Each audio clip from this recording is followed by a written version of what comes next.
দিচ্ছে তাদের বিচার করতে হবে, দ্রুত তাদেরকে ধরতে হবে।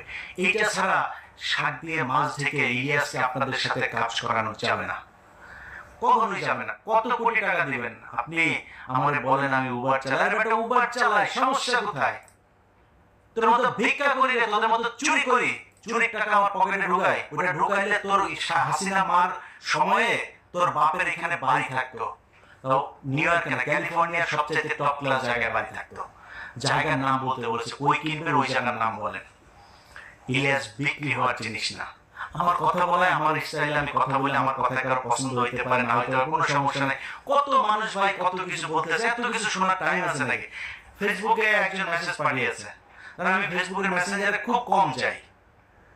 একজন মেসেজ পাঠিয়েছে, হঠাৎ করে দেখি যে মানে শেষ মেসেজ, আমি আপনাদেরকে এখন দেখাবো এরকম একটা গাড়ি কিনতে মাত্র 2 মাসের ভিতরে আমি গাড়িটা কিনেছি।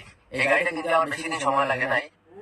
একজন মেসেজ পাঠিয়েছে, হঠাৎ করে দেখি যে মানে শেষ মেসেজ, মানে বিশ্রী গালাগালি করছে, এটা মুখে উচ্চারণ করছে না, বিশ্রী গালাগালি। কি রে ভাই, আমার ফেসবুক ফ্রেন্ড গালাগালি করলো। একটু উপরে যায় দেখি সে আরো প্রায় মানে 1-1.5 বছর ধরে আমার বিভিন্ন সময় মেসেজ পাঠায়।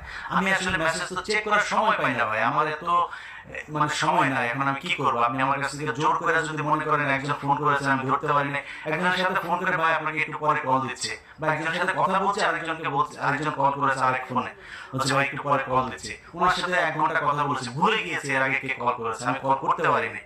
একটু কমন সেন্স থাকা দরকার যে আমার মতো একটা জায়গায় বসে অনেক গুরুত্বপূর্ণ মানুষজনের সাথে কথা হয়, অনেক গুরুত্বপূর্ণ কাজ করি, একা মানুষ, অতএব আমার ব্যস্ততার বিষয়টা আপনার মাথায় একটু থাকা উচিত।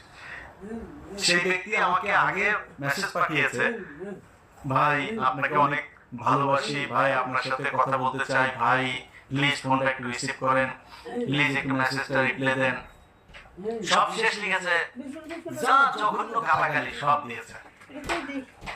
আমার দোষটা কি বলেন তো?